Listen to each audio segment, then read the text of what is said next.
Welcome.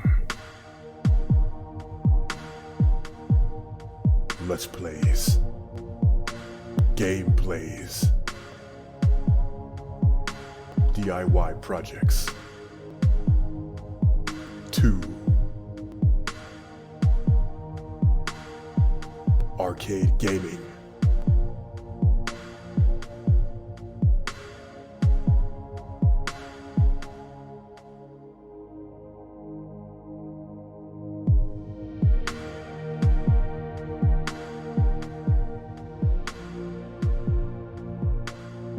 Snowly Games. Hey, how's it going? ZmanTheTech here, and I want to thank you for tuning into Snowly Games. As always, I appreciate you very much, and as you can see, it has finally happened. We are taking a look at the GPi Case by RetroFlag. And before I get started with this tech review, I'd like to go over a few bits of information as far as the specifications. Now, as far as dimensions, this device is measured at 135 by 81 by 32 millimeters with a weight of 183 grams, and it's powered by 3 AA batteries with an optional DC dual power input connector. As far as the operating system, we're going to be working with RetroPie. Although Recalbox is optional, there's just a little more work involved with that one. And as far as the display, we're working with a 2.8-inch 320 by 240 pixel resolution LCD screen.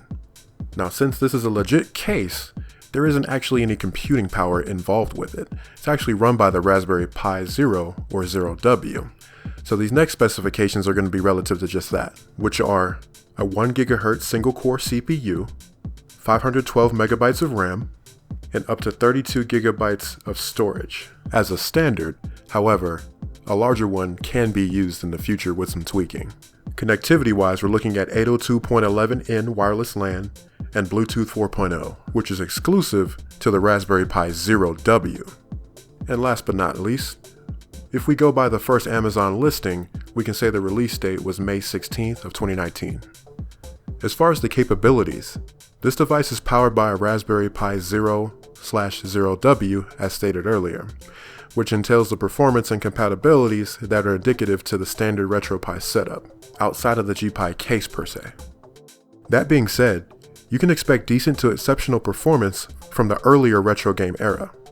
This is including but not limited to the following: Atari 2600, Atari 7800, NES, Sega Master System, Genesis, Mega Drive, and Game Gear, TurboGrafx, Super NES, Game Boy Original, Color, and Advance, and even some PlayStation with the right configuration. It's important to note the differences between the two Raspberry Pi Zero computers, as it's definitely going to be more worthwhile to pay a little bit more and get the Pi Zero W, as this version has built-in Wi-Fi and Bluetooth capabilities, which makes management of this device a much smoother process. As far as the gameplay performance, it varies from platform to platform and is contingent upon which configurations and emulation cores that you end up deciding to work with. There is undoubtedly a good bit of trial and error when it comes to dealing with the RetroPie and Raspberry Pi emulation in general. This is what turns a good bit of people in the opposite direction towards easier solutions, especially when it comes to the options that are ready to go out of the box. Now, this doesn't mean that this device goes without merit, as the Raspberry Pi RetroPie project has a vast and ever-growing community, and thankfully there are contributors within it that post fully loaded and configured images for the less technical savvy folks to download and use at zero cost. In my experience with this unit, I feel comfortable stating that the more intended platforms like the handheld ones run absolutely beautifully with smooth screen transitions and no image stuttering whatsoever. Now, within certain platforms, there are ROMs that I found the system had issues with, which is common and unavoidable in the emulation scene. And those are the games that required custom hardware additions for that extra push, like the Super FX chip enhanced games and even some GBA titles. As stated prior, these experiences are contingent upon how much tinkering you've done in regards to the configuration and emulation cores you've chosen. For the sake of this tech review, I chose a random pre-configured image by PyPiggies via ArcadePunks, and I will have links in the description for those that are interested. There are multiple images specifically for the GPi case listed there, and those vary in size too. As far as the controls, this device has a 6 action button layout with 4 face buttons on the front and 2 very well hidden L&R shoulder buttons behind the unit above its battery compartment. I didn't experience any latency whatsoever, and the buttons and D-pad are of a very decent quality and feels great to the touch and press. From the press down of the buttons, you can tell the membranes used are of high quality, and they come very close to the device's clear and obvious inspiration, which is pretty impressive. Even down to the texture of the shell and the buttons, it literally feels like you're holding a slightly smaller version of the original DMG Game Boy.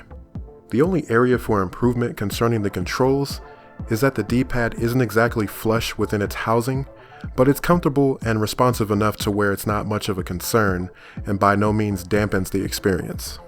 When it comes to the screen and visual quality, the 2.8-inch IPS display looks crystal clear at 320 by 240 pixels, and with its crisp 60Hz refresh rate, it's everything you'd expect for a more premium priced device. I honestly have no gripes or quarrels with it. And moving right along to the audio quality, the single speaker is actually pretty strong and sharp. The sound experience will differ between platforms, since there are some configurations that would deem degradation in sound quality for the sake of better performance. Though I will say that the audio experience is significantly more pleasurable while using headphones, and it definitely sounds as if the audio bitrate is of high quality.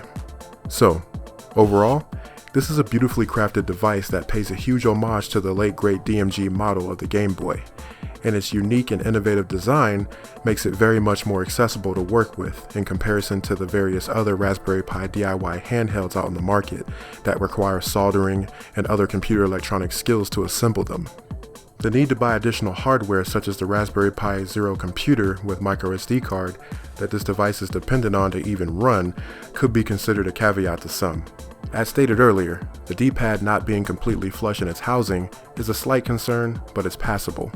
And the only other area for improvement is that it would have been nice to have a chargeable lithium-ion battery as opposed to using 3AA. On the contrary, it may not be playable fresh out of the box. However, with the downloadable fully configured and/or loaded images provided by the generous RetroPie communities available at your disposal, it very well can be. Another important thing to note is the hefty cost of $70 US. The price tag is premium, however, so is the quality of the product. So, for what this device can actually handle and the flexibility and continuous growth of the support from the RetroPie community, I would say it's definitely worth it. However, if it's stronger emulation capabilities that you're after, you may want to hold out and consider more powerful handheld products out on the market because the Raspberry Pi Zero W can only offer so much. My final score for the RetroFlag GPi Case is 9 out of 10. So in this next portion of the video, we're going to go ahead and showcase some performance testing that I've compiled for you. Thanks for watching and enjoy.